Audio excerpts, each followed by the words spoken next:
Welcome back to Wedlocked and Loaded. Wedlocked and Loaded.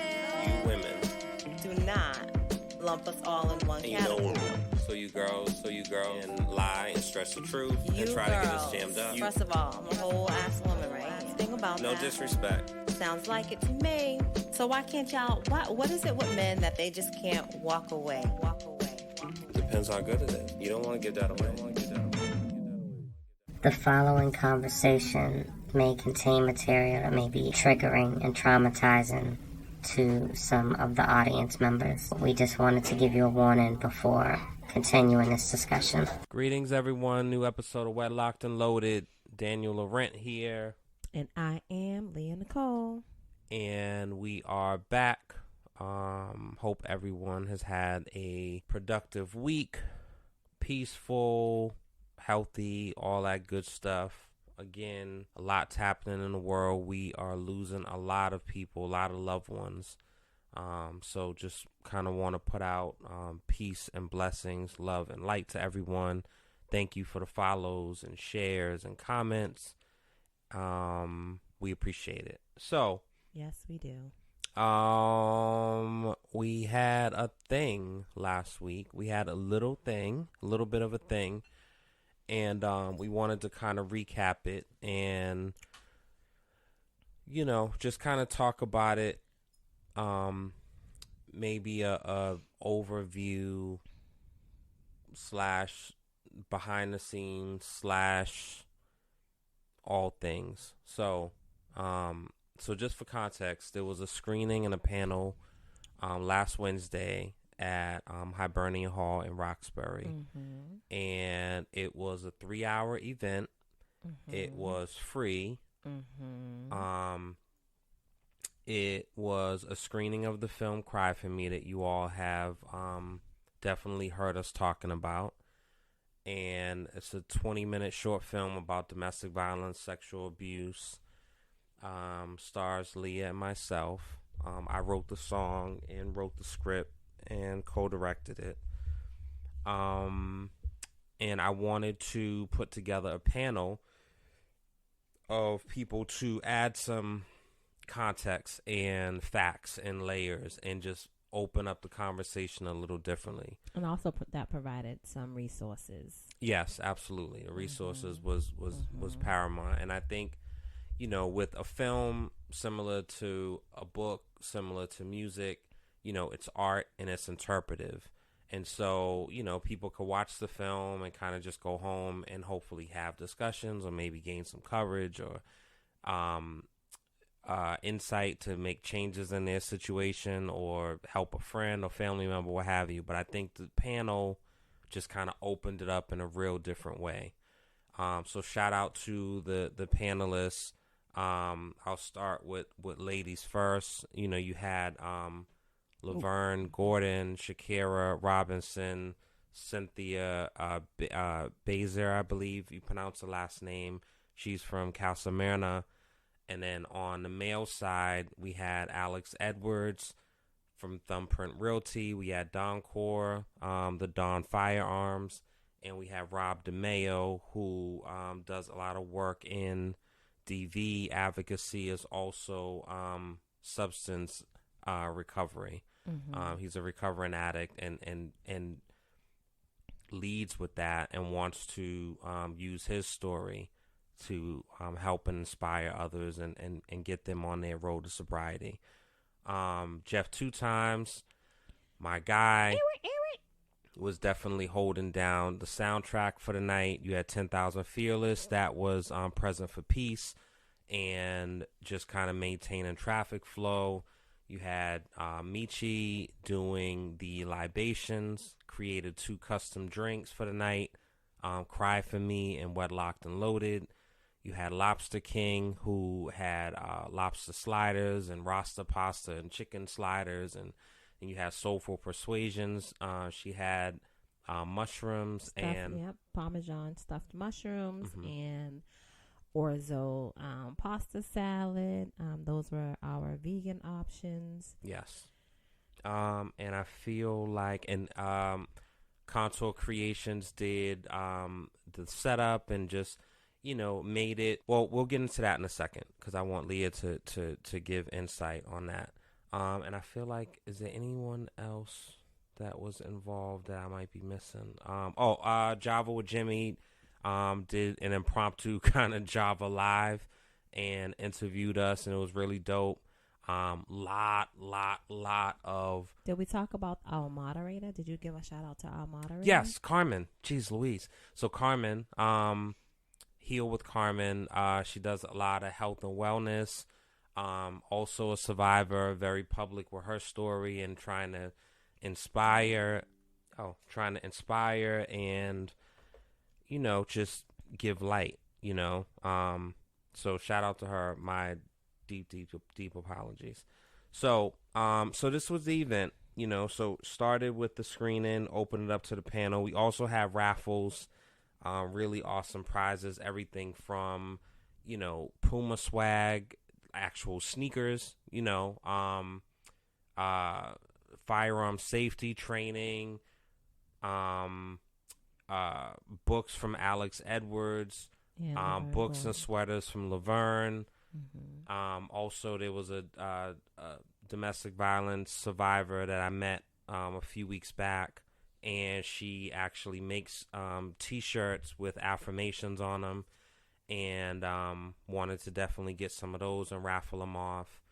And a shout out to Tasha also, who I didn't get a chance to raffle off her journals, but she actually created journals specifically for, I don't know if it's specifically for, I don't want to put words and change the narrative of what it's about, but I believe it's definitely journals for women, right? I don't think it's just for women. I thought it was. I think it's a journal that has some daily affirmations in it, but it's a goal-setting journal. It's a It's a journal. It's a planner. It's a lot of things.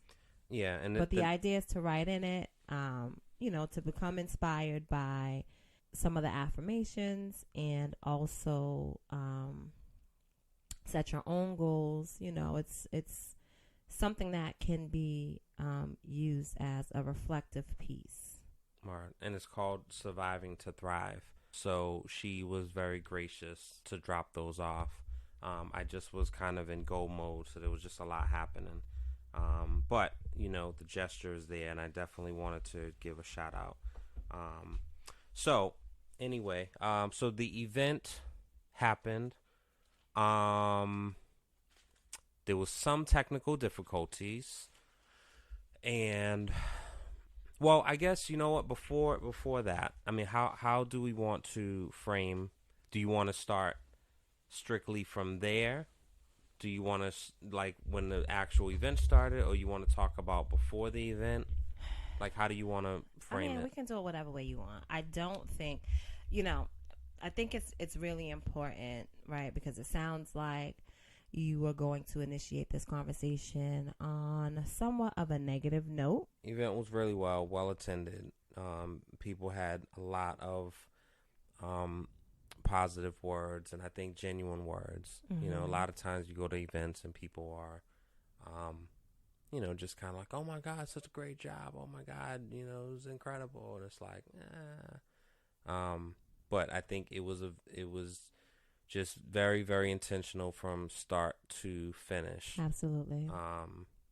And just everything from the length of time, I think there was, and opinions are like, a-holes, everyone has one, right? So I think that there was some feedback in the very beginning about, like, oh, it should be a little longer, the panel should be longer, maybe it shouldn't be so many guests, you should add this to it, you should make sure this, but I just didn't want to have people feeling like they were coming to a clinical trial or some sort of domestic violence conference or some sort of intervention. I wanted people to feel like they were coming to an event, and it just so happened to be addressing said thing, and it was putting the medicine in the candy. Mm-hmm. So the music, as people were walking in, you had everything from Love is Blind, to Rain on Me, to, Ladies Night by Little Kim and Angie Martinez and Missy and everybody. And then as the panelists came out, there was music specifically for each person that was kind of themed around my thoughts of them, right? And so everything from Little Kim, Queen Bee, to Money by Cardi, to That Thing by Lauren, et cetera, et cetera. And then at the end of the panel, you had Shake Something by the Baby. You had Do It Again by NLE Chopper. And so it was ending on like a high note. Right. Because, the goal was, there was two goals for me. Three. One, so as I just said, I didn't want people feeling like they were coming to a domestic violence convention, because I feel like typically that's going to kind of be a really niche audience, and it's going to be majority women. It's probably going to be 95% women, or 98% women. So we had a good mix. I said we had a good mix. Yeah, I didn't want people to feel like they were coming to that. Two, I wanted to turn the table upside down and have more men than women in the audience, or a substantial amount of men in the audience. So that was my second goal. Third goal was I wanted to be a quick hit, in and out. It's on a Wednesday, no need of dragging it. So, the worst thing is when you have an event of any kind and, people are kind of like yawning and like sneaking out, like, all right, man, it was nice seeing you. I got to head out. So it's just easier and just a more flowing, seamless thing when you end it, and then people can all kind of leave. So this is what I'll say to that. I am one of the people that said it should have been longer. For me, I felt like, 3 hours is great. However, it was a lot was packed in there, right? And if we had that extra hour that little extra hour for a buffer, it would have given people, somewhat of an opportunity to, to network with each other and build with each other. It definitely was, even though the film was 20 minutes, it was a boom, boom, boom type thing. Like it just was it was a boom, boom, boom type thing. Not a horrible idea, right? And not a horrible thing being a boom, boom, boom type of thing. I just think that if it had, if there was just a little bit more time for people to connect with each other and possibly, COVID is out here, and I'm not really big on hugging everybody anyway, but some I'm sure it would have been good to have,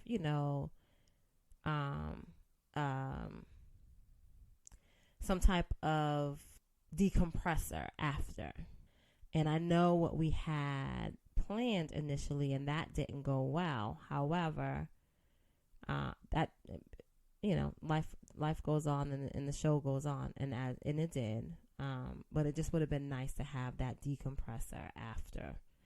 Well, whether and even if we didn't have, said person come and be that, even just to continue with the music just for a little while. You know what I'm saying? Just a bit longer, nothing exaggerated. So it could have been an event from 6 to 10. Yeah. And I think what I was trying to do ideally was a Thursday, but just, and this idea was trying to be flushed out for the month of October, right? Because that's the awareness month, right?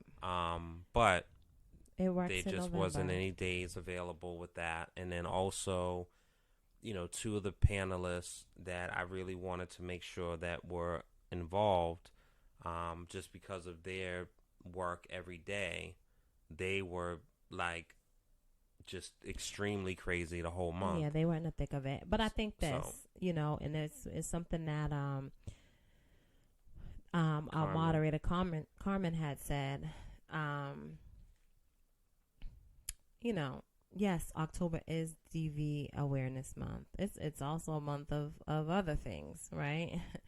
However, just because something is tailored or acknowledged in a said month doesn't mean that it should not be talked about and or acknowledged throughout the year, because guess what? It's happening every single day, you know? So. And so, if you can speak to the thought behind the aesthetics of the place, like what went into the visual, the touch points, I'll call it, like what went into that, what was the point behind it? So the touch points, also they could have been photo ops, video ops, definitely just added to the aesthetics of it all. The thought behind it was, well, I'll tell you what it was. So we had 6 cocktail tables, and so on the cocktail tables, we dressed it with in purple, with the DV colors, and there were flowers, mainly white flowers with lavender stems.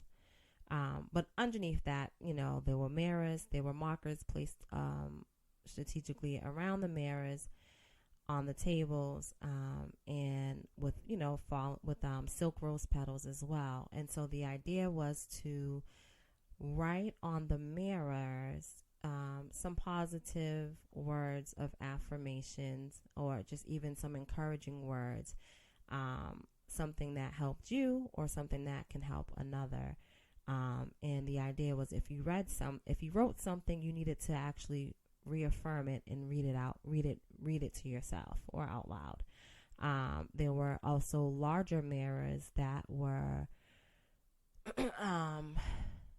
connected to balloon garlands, again purple, different shades of purple, with a white dove, and also a purple heart. And the dove is to represent those who did not actually survive their situation. I don't know. And the heart was, just another semblance and token of love. Above the mirrors, there were, some neon lights, and, they too were words of affirmation. One of them was, you're amazing. And the other one was, pretty and powerful. Again, underneath those lights, there were mirrors, and the idea again was to write on those mirrors and actually look at yourself while you are reaffirming yourself, right? I think that it's important. Like, most of us, we look in the mirror more so just to kind of check our appearance, but we're not necessarily looking in the mirror to look at ourselves. And a lot of times, we find ourselves in certain situations, such as unsafe relationships, because we don't value ourselves. And it's not a matter of me saying it's your fault. And I will say our fault, right? Because I was also in situations. I'm not blaming us. But I am pointing out, a fact. if we understood who we really were and what our worth was, we wouldn't find ourselves in said relationships. And that can come, we find ourselves in these places and within these situations for many reasons, right? Whether it is the way we've grown up, not feeling the love that we needed to feel, at home, from our parents, from whoever raised us. A lot of times we go searching for shit and we think that we find it because someone is filling up our cup, that empty space, that void. And then we misunderstand some of those gestures and take them, for something that they really aren't. So anyway, that's what the mirrors were for. And that's what the words of encouragement were for as well. Because sometimes, we need to look in the mirror and remind ourselves, you a bad bee. Nice, Leah. Okay. Everything was like really good. No, I know. I just wanted to. I did want to put a little comic relief on it, but no, we need to empower. Ratchetness. At the end of the day, I told you be a lady. Please. I am a lady. Well, I mean, and a bad bitch. What's the problem? Nice, Leah. Congratulations. Yeah, I win.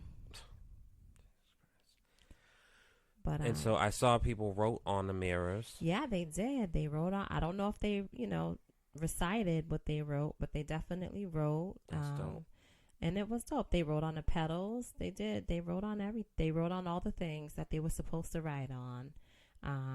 People was in the mirror taking pictures, taking videos. So I loved it, and I think that.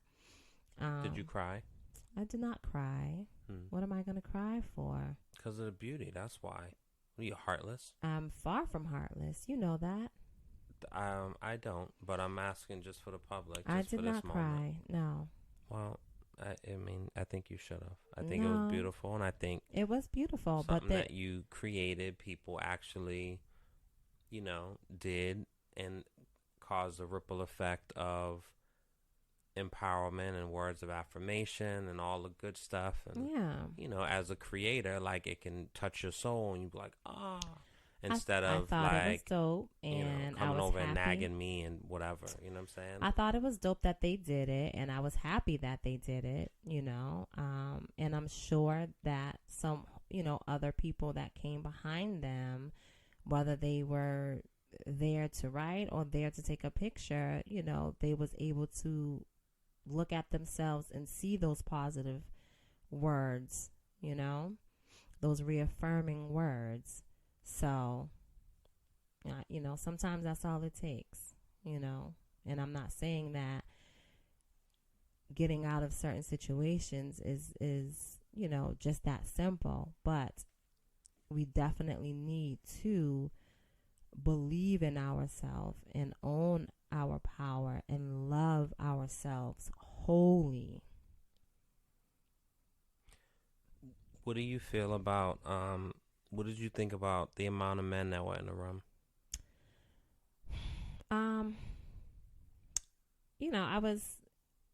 I was actually a little surprised, pleasantly surprised at the amount, at the number of men that were in the room. But there can always be more, right? Yeah. There can always be more. I do appreciate, the two men. One of them was a panelist, but I do appreciate their perspective, and by perspective, I mean their them sharing their experience with the situation. But I don't know why I keep calling it a situation with DV. How so? And SA. You talking about Rob? Yeah, and the other guy. And his mother?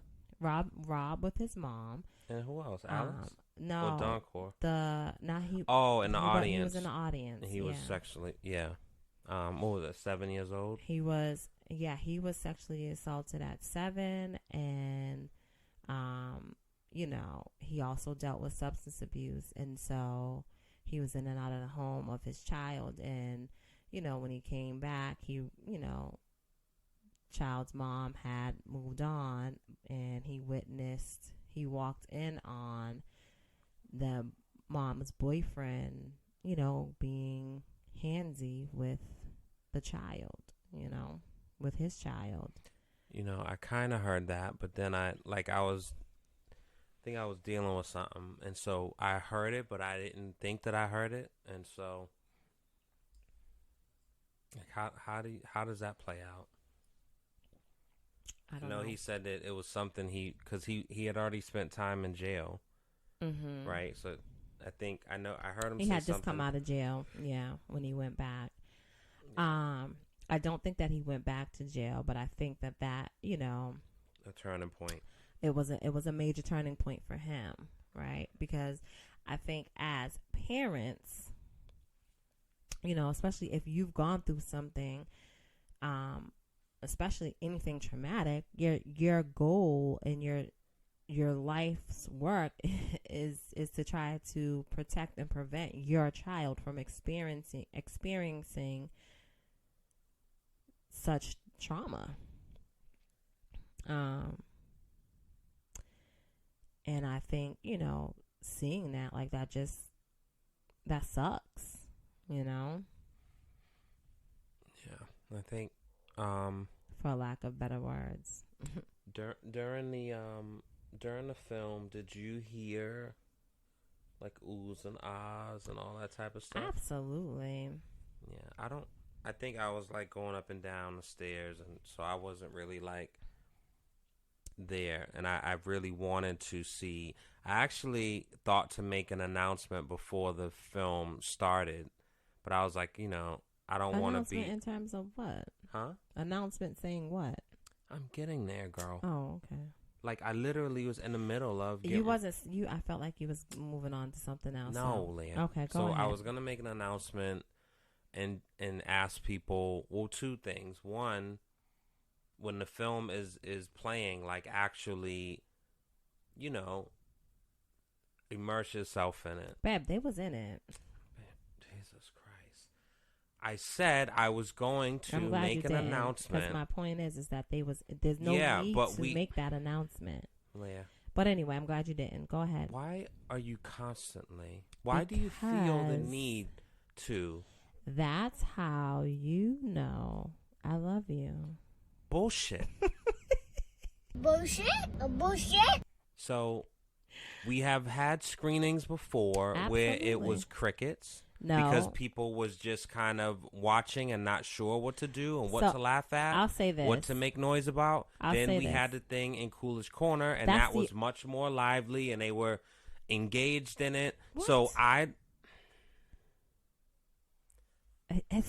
I'm crazy. Leah. Yes, you are. I feel That's like fine. the perception. Got it. Yeah, I'm Hold crazy. on, wait a minute. No. It's so interesting how like your mind plays things back. I was going to say the complete opposite. Each screening that we've had, the audience was absolutely reactive. However, the one in Coolidge Corner that was a part of, I mean, that whole thing was amazing, but that one, I feel like it was very quiet, and not even, you know, it was very quiet, and not just, you know, of course, you know, at the end of each film, I feel like everybody applauded, but I think I don't know. It was very different there from the other festivals that we've been in. Every other festival was very reactive on more than one, you know, point in the movie. Well, so I think the other way. Oh, I don't. Leah, so you're wrong. I am not wrong. Stop being a contrarian. Hold on, wait a minute. Okay, so when we was at Rock's Film Festival, Rock's Film, I think was a little different. I think people were not just completely quiet, but also no one was, Daniel, the young lady that was sitting behind us. Yeah, I know. And then it was the group of them sitting behind us. And then it was the people that was sitting in front of us. Like, they had no idea whose film that was. And they were very reactive. I mean, even when we did our private one at the movie theater, like, there was lots of reaction. I don't know. So to your point, I think each thing has been each showing has been different. One of them you weren't there for, but each showing has been different. Well, two of them you weren't there for. Two? Yeah. The with Dee Dee's Cry and then the community center. Okay. So, each time it's different audiences, different reactions, people interpretations, the way it's. I think the points that they react to. I think consistently there's, when I'm looking for you, I think that evokes like some laughter and people like chuckle. I think when, I'm talking to you and we're going back and forth in the basement, and then you make your comments, that usually, garners some laugh. Yeah, there's some laughter. And also the thing too is, the door slamming, that, banging on the door. That's usually, but even the headphone piece, right? It's always like, oh shit. Yeah. And you'll hear people, don't open it, don't do it.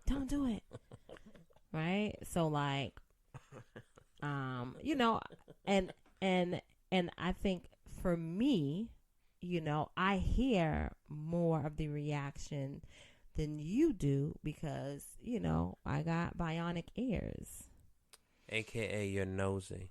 I'm very nosy, and I'm not quiet about that. I know. That's just who I am. It's tough. It ain't. It's tough. Anyway. I'm very nosy, but I do mind my business. Well, I don't know how that's possible. It's very possible. I will say, I just want to know all the things. This is a different thing where it's not a festival and it's not multiple showings. And it's solely about the film. So I think this, for me, as an artist and a person that like thought about it, it was just a whole different thing. And I wish, in hindsight,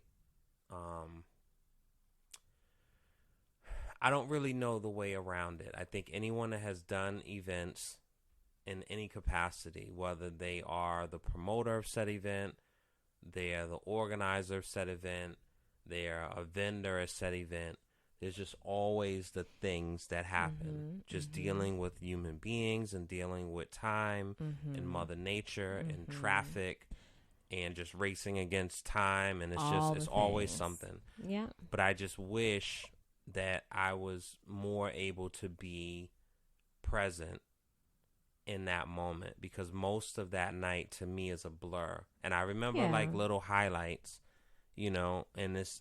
And not to be so dramatic, but it's similar to our wedding night. Yeah, we're like being but I didn't want it to be that. But I right? think and I so think that I try to not have it be, of course. But and so what I think that with that, Daniel, any major event, yes, you are going to immerse yourself into that, right? And try to be in the moment. But the reality is, especially if you are in charge of said event, it's gonna be kind of hard, because you also want everything to be perfect. And so you're trying to be present, but you're also trying to make sure that everything is going as smoothly as possible, as perfect as possible. And the reality is that there's just some things that that are out of our control, yours and mine, as much as we hate it. But we have to learn. And when I say this, I'm not just talking about you. I'm speaking to myself as well. kind of have to let it go, right? We do what we can, do the best we can, and just chill out and let it go. You could have, like, you know, in moments when I was like, I couldn't. a little stressed, like, I couldn't could because have, I like, was maybe, too. you know, I took was me in a too. corner and, like, made out with me or something. Okay, you know because what I mean? we had time for that. You make time. We didn't have no time for that. Like, and you know, I'm not big on that's PDA. what? I'm not big on PDA. Don't what? Which is it, Leah? You criticize me for not having kissed you properly at the wedding, but then you're not big on PDA. So only at the wedding it's okay to absolutely slob you down? I didn't say you had to do all of that. Okay, well. I'm just saying you could have did better. Yeah, don't constantly criticize me. I don't constantly criticize you. Don't emasculate me. I'm definitely not doing that. My it's social media says different. I don't care about that shit. Yes, it's you important for me to be a man and be in all of my glory and to be supported by my wife and to as feel you like are. I'm the lion of this jungle. Oh, okay. And you hear me roar. Yeah. I come in here with prey in my mouth. I don't want and it. I drop it down and it's ready for you to, So no. Yeah, don't stop. We don't live in a jungle, stop baby. clipping my nuts whenever you get a chance. We don't live in the jungle. We do live in the jungle. Don't. You know what I'm saying? You're from the jungle, and I rescued you from the jungle. Oh my God! But I brought you to a better jungle. Really believe this nonsense. Like there was like shootouts like every couple of minutes over there where you live. Daniel. There was crack vows as soon as you like open up your door. Remember New Jack City when the kids was walking past the fence? Listen. No, Scotty was walking past the fence and he looked on the ground. There was a crack vial. Why don't you focus? And he picked it up. Why don't you focus and stop telling and then the kids picked lies. up the basketball and they was like, Stop telling the good people these lies. It was like prostitutes right in front of your door. Stop telling the people these lies. Use condoms. Yo. I remember. Yo. But that's what made me love you. I'm like, yo, she's strong, yo. But she's different. I could tell from your eyes. You was one of the special ones. You know what I'm saying? That's what they all said, baby. Leah, do not, again, don't. Like, I'm giving you a compliment. Don't disrespect. No, you ain't. Well, that ain't no compliment. I take it. You sitting up here trying to make it seem like you rescued me from the freaking gutter. Well, from the pound. Anyway. So, yeah. So, overall, man, it was really dope. It was dope to, because we left there with the shoulda, coulda, wouldas. I wish we had her. I wish it didn't. I wish we could have, right? And, I know when we left, I specifically asked you, how you felt about that night's event. And, I partially had a feeling about how you felt, but I just wanted to hear from you. But for me, it was more important to highlight all the positive the positivity from the night, and not be so stuck on the things that didn't necessarily go as according to plan. Didn't go wrong. It just didn't go according to plan. Yeah. I mean, what I said is what I still feel. Regardless of my feelings, I feel like for those who were there, it was impactful and meaningful to them, and that's what matters. It's not, it's not really about my personal, and that there's certain things, even watching a movie, like there's things that like in hindsight again, huh? Again, what?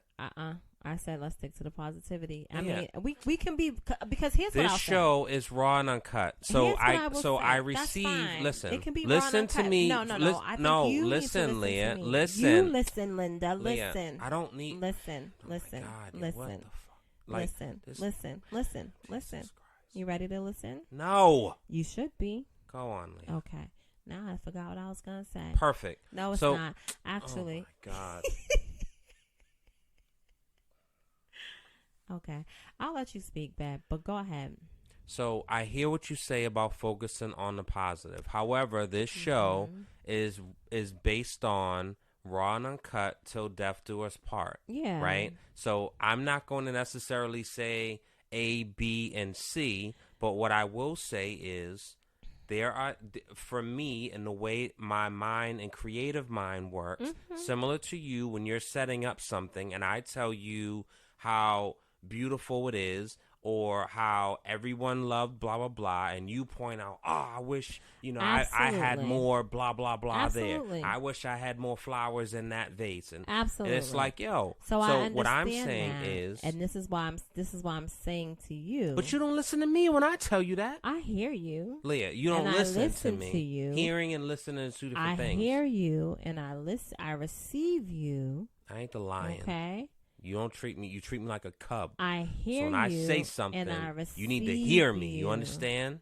I hear you and I receive you. Hear me, woman. When I talk. In your words, I need you to cut that stuff out. What? Cut it out. No. Because we don't do this in real life. When I talk. I need you to cut it out because we don't do this in real life. Because when I'm like, oh, babe, blah, blah, blah, do you mind if you blah, blah, blah, versus like, yo. It's a difference, you know what I'm saying? And it's like you need to adjust accordingly. Anyway. You know what I mean? So, just saying, because that's what it is. Yeah. I know. So, anyway. Yeah. So, ironically, so we have this event. Huh? I'm sorry. What? You had an event. So, we had the event. Yeah. And it's not going to obviously cure or eradicate domestic violence issues and the trauma that is constantly inflicted, and passed around. And so, a day later, the news comes out about Keke Palmer. Right. And her baby's father, child's father. And, what sucks is, the whole thing sucks, but a moment in a video with Usher where it got everyone commenting and giving their opinion, right, about the video and about his comment to her and this, that, and the third, and then Keke and Usher make the video, and it's it's absolutely, talk about capitalizing off the moment. Absolutely. It was so perfect, you would think that was planned. Right? But I think they're both creatives. They were in the moment. It wasn't a lot of, bells and whistles in that video. So it doesn't take long to have done that as long as you have money and resources. Right. Just, Honestly, do it in 8 hours. And now it turns into, did Usher rip the Band-Aid off? No, I don't think he did. And so hear what I'm saying. Okay, Don't I'm not. Okay, go ahead. Did Usher rip the Band-Aid off? Meaning all these things were already going on prior. Okay. Yeah. And so now the public got a whiff of his insecurities and made opinions of him, which then escalated things that were already happening and brought it to the surface. Literally, like, you have a mask on. You rip the mask off. So now we see all the imperfections and all the nastiness. Yeah. And it sucks. And to me, it's just like, yikes, man. And a brand new baby. She was just on Saturday Night Live showing her stomach and glowing and happy about it, or appeared happy about it. And maybe she is. But I just hate when these situations, if there's things, and it's so easy to say from the outside, so I want to preface this before I say it. Whether it's infidelity, abuse of any kind, relationship, special arrangements, whatever that may be, that's a separate thing. Once a child is now brought in, it's like, God damn, yo, because it's literally, it's just creating the cycle of things. and hopefully it can be broken and So a child can be shielded. It may but be like cyclical. It can be cyclical, but it doesn't always have to be cyclical. her resources can probably prevent that from being a thing. But the reality is a lot of people see it growing up. The thing is also that the baby is a baby. The baby, Leotis, I think that's his name, the child's name, he's an infant, right? And so this time, there's things at that age that, he's never going to remember, right? It's in the news, though. Now, well, it's in the news now, and so he will be able to see that at some point, right? Whether it's a matter of, years later and it resurfaced, it's up on the internet, and hopefully there's conversations with the child as he's growing up, right? I think that it's all unfortunate, as you say. And it just goes to show you that this domestic violence and sexual assault or sexual abuse has no face, no race, or no age on it. It doesn't matter how much money you have. Doesn't matter how many resources you have access to. I feel like, it's unfortunate that we are, put in these situations, right? And I think, I to just jump off of Kiki for a second and speak about my own situation, right? I feel like, from, I was first sexually assaulted at 8 years old. Physically assaulted because I didn't want to talk to a boy at 11. Then I was raped at 12, right? So 8, 11, 12. At 8, my mom knew, right? We got out that situation. 11, nobody knew. Nobody knew about me being punched in the face because I didn't want to talk to this boy, right? At 12, nobody knew that I was raped. At 12, nobody knew that I was stabbed, right? At 12, nobody knew that I was in a house with what was supposed to be family, but also a predator, right? And I think, after being raped, for me, there was a certain point where it was like, it doesn't matter if I say no, they're going to take it anyway. Right? And I think, it's very easy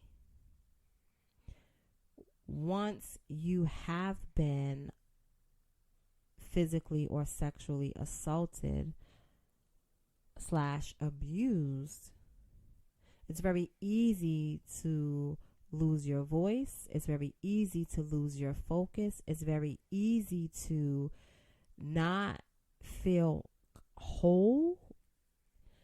And it's very easy to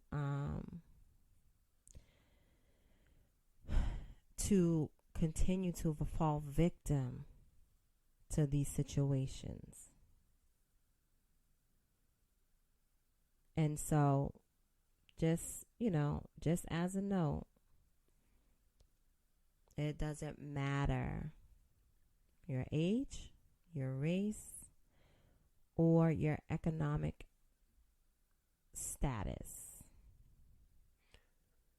So what do you feel is this might be a very loaded question and probably not the best question to ask towards the end of the show, but what's clearly it's something that happens and is happening. You know, it's usually not the person grabbing you from Central Park and pulling you in the bushes. Yeah. That's usually not how it happens. And so what are some of the solutions? Like is it helpful to have a cry for me? Is it helpful to have a panel? Is it helpful to have SVU? Is it helpful to have a Love is Blind, a cry, Rain on Me? I like think, yeah. I books think, about DV, like what? So I think that the reality is this. I think that, you know, we can have all those things. I think that people need safe spaces to talk about this. I think that people need to be encouraged to talk about their situation. I think folks need to be encouraged to ask questions. I think we no longer need to say, hey, this happened in my household. I have to keep it a secret because that's the way that I was brought up. You know, nobody needs to know your business. Guess what? It's not about no one needing to know your business. It's about, let's take this shit happened to me. In order for me to regain my power back, I need to take the shame out of it because there's nothing that I did wrong. I didn't ask for it, and I damn sure didn't deserve it. So, no longer should we protect those who do this to people, to us. No longer should we be quiet about it. I think the more awareness that we bring to it, again, it's not a secret, but the more we put it out and the more people are public with their stuff, and it's not a woe is me, cry for me type of situation. And by cry for me, I mean feel sorry for me, right?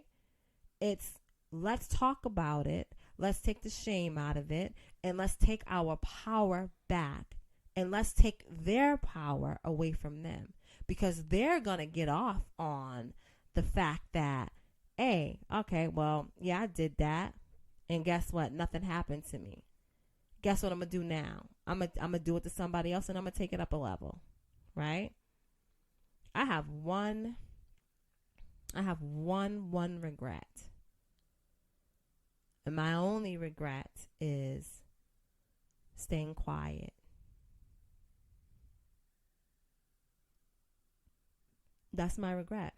When I think about, you know, when I, you know, was older and was assaulted at gunpoint, I wish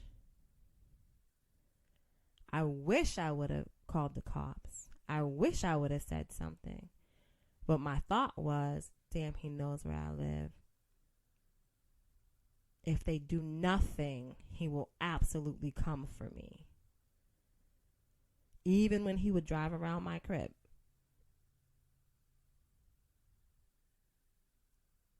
He wouldn't ring the bell. He wouldn't do anything. He would just drive by, and I would know it was him because the car made a certain sound. My regret is I did not call the cops. But that's empowering to them because that's the way they can control the situation. And there's no consequences. Exactly. So it starts with empowering ourselves again and taking the shame out of it. And so let's continue to create these spaces. And you know, I think also pointing out what, you know, abuse looks like. Again, it's not always physical either, right? And so I think it's very important to talk about those things and bring awareness to those things. I feel like once that happens, it'll be a whole different world. And it's not to say that it will stop it. Right? But I do feel like it will have such an impact where it is happening less and less. When people can spot red flags and pay attention to those red flags. And guess what? I don't know. Yeah, when people can spot the red flags and they actually pay attention to them, you know, build your circle up around you. You know what I'm saying? Make sure that you are encased in love, right? You know, friends, family. I know it ain't easy with you know, certain family members, because that comes with its own trauma, right? But build you a circle of love. You know, make sure you got somebody that is constantly pouring into you, and you pouring into them in the areas that they need to be poured into, you know. I don't know. Well, I mean, but you know that, you know, don't be afraid to talk about your shit.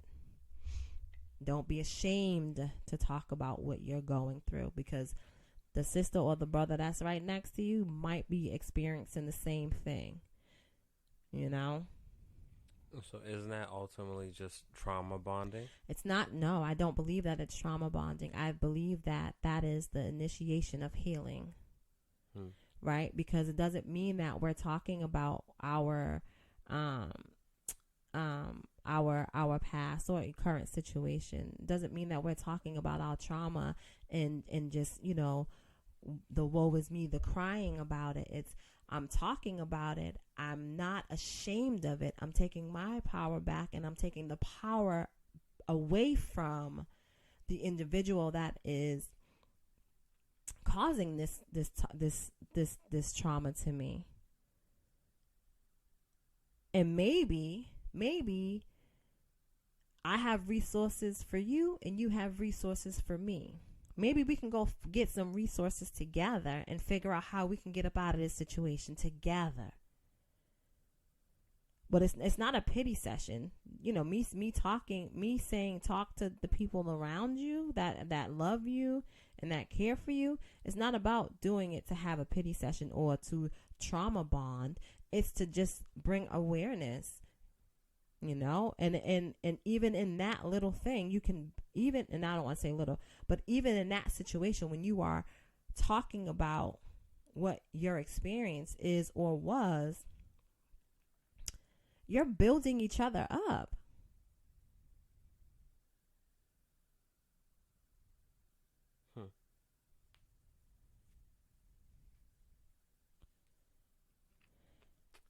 Well, I think to all of the people, because it's men, women, children, you know, transgender, that's all members in LGBTQ. It's all of us. It's everybody. It's everyone. And so I think, like I said, there's no face, there's no race, there's no gender, there's no sexuality. It doesn't matter. There's no economics, status that's going to prevent you from being, you know, in this situation. Anybody, literally anybody could get it. You know? So finding your power and strength is paramount in the healing. And you know, I think everyone just injecting some kindness into the ecosystem is crucial and overdue. I think Cry for Me was my attempt of creating something that can hopefully provoke course correction. And you know, I say this publicly all the time. It's not a matter of ignoring or slighting the men who are assaulted and abused, but women are disproportionately impacted. And I chose a side in this particular moment to highlight, to course correct. And so, speaking to the men, there's definitely things that we need to do differently immediately. And I think there's so many different variations and levels to abuse where it looks different, right? It's not everyone is a monster and like knocking someone's teeth out. It could be very subtle. It can be gradual, right? But I think that it's a buildup that happens, and just over time, buildups happen, and it comes from a place. And so my only hope is for at least one person, if they are hearing or seeing, you know, the film, the panel, hearing the song, you know, when you are doing said thing, you can at least just kind of think about it for a second and check yourself and course correct. Mm-hmm. If you do get so frustrated where you are getting ready, you ball your fist up and you're getting ready to strike her, you can think for a second. And it's not a matter of, you know, and that's why like that baby boy scene is just forever. I mean, I like, you know, as an artist, there's certain things, there's certain songs that I hear that I wish was my song. There's certain films that I saw that I wish that I wrote. Mm-hmm. There's certain films that I wish that I played that character. Mm-hmm. And Baby Boy is one of those, that scene, if that scene wasn't in existence in the zeitgeist already, I probably would have tried to write that. I didn't feel the need to recreate it because Tyrese and Taraji played it brilliantly. But it's so true, where it's just antagonizing, and women where sometimes like just go. You know, you ain't blah, blah, blah, blah, blah, blah. It's like, you better stop and you better watch your mouth. I ain't blah, blah, blah. You raise your hand and she stops. And you put it down. Da, da, da, da, da. And then, you know, but like behind closed doors, like that's exactly what happens. Well, so here's the thing. Babe, listen. Are you gonna be a contrarian to that? It's point? not. I'm not being a contrarian. You can't just let that breathe. I can't. Right? Because what happens? Because what I know you didn't mean it in this way, right? But what you just did, reciting that scene, made it seem as though had he hit her, it was her fault because she was talking back. Right? Well, intention versus impact. So absolutely that wasn't my intention. And I don't believe that it even came out that way. Oh. However, somebody could hear that and feel that way. What I am saying is, because in the moment, in the heat of the moment, when you were getting, so if it's two men that's arguing and the person is constantly like poking their buttons and pushing their buttons instead of But what was Jody doing though? Leah, like that's it matters because why can you take men and women out of it? So no, two men, about Jody. I'm talking about two men arguing, or two women arguing, and one person realizes that the other person is turning up and getting more aggressive. You have a choice in that moment on the other side of turning up or turning down a bit, and you make that choice based on all of your upbringing and your temper control and all of it. No. I'm not justifying. What I'm saying is that scene, to me, for someone having been in it, in real time, it's not relatable. I'm not saying that it's not relatable. So I'm saying that it was a real thing. That for me, still, I remember vividly, and if I put it on, I can say it verbatim. Yeah. So it was the most honest depiction of what happens, more than Tina Turner and What's Love Got to Do with It, more than any other movie I've ever seen. That was accurate. Real man, Jody, not some little boy who still want to live at home with his mama. Fuck you. Kiss my ass. Go on out in these streets and be a little trick if you want to. Because that's what I'm saying. The characters were relatable to you. I'm not talking about any of the characters. I'm talking that. The scene was what it was, but it was because you compared it to Tina Turner. right? I'm talking those scenes. So the studio scene when he pulled her out and the cake scene and all that. Honey. I'm talking that scene on the steps. Honey. I have myself been in that. Honey, I understand what you're saying. So, what I'm saying is that stuck out to you for many reasons, but mainly because of the characters based off their age and based off of your experience. That's why that was more relatable to you. Even if it was like Ike and Tina, like you see it, you understand it, but you couldn't relate because that wasn't it wasn't your the characters weren't your age. You saw it in a different light based on that because that's what was relevant to you at the time. Well, go ahead, Joe. No. Okay. Don't, I'm just saying. Psychoanalyze and then put a bow on my point. I was making my point. And I felt good about making my point. I'm sure you did. You needed some help, though. Leah, you don't... Go on. Do you say your final closeout? Oh, we're done? We're done. You sure? Yeah. I'm getting ready. Yeah. I'm leaving. Yeah, I know. I still got an hour before things shut down. Yeah. Goddamn city. Anyway, as I stated earlier, build your circle around you. Find you a circle of love. Find somebody that, is going to pour into you,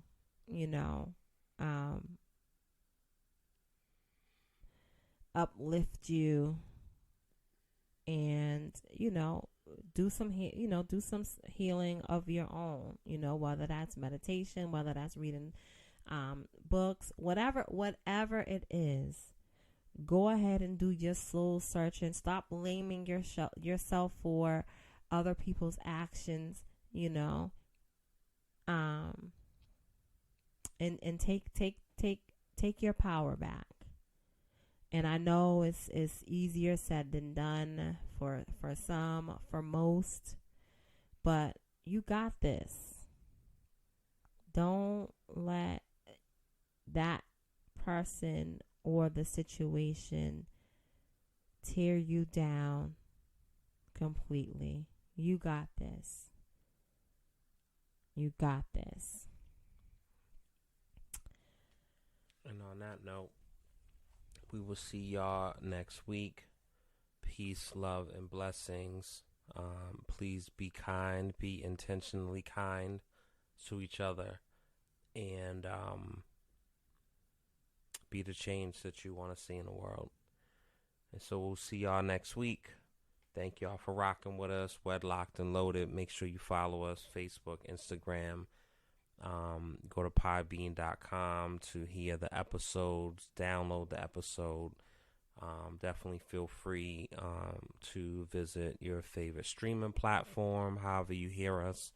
Tell a friend to tell a friend. We always hope to put the medicine in the candy and have a little bit of humor mixed with some tools that we learned along the way in therapy, mixed with growing up together in a relationship and just trying to figure it out. And I think that experience is the best teacher. And so if we can help someone avoid a roadblock, that's what the goal is. And we're not trying to be preachy or like a self-help audio book. And no disrespect to those, because those are needed. But the goal is to just try to package things in a way where it can be helpful and be of assistance and also be entertaining and be short and concise. That's why we never do 3-hour episodes. And there's plenty of other formats and platforms that you can, podcasts you can go to for 2-3 hour podcasts. We like to do quick little hits. So thank y'all for listening to us. We like them quick though. Excuse me?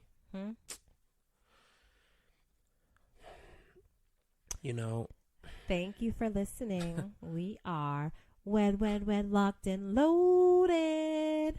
Crying out for me, crying out wedlocked and loaded. Wedlocked and loaded.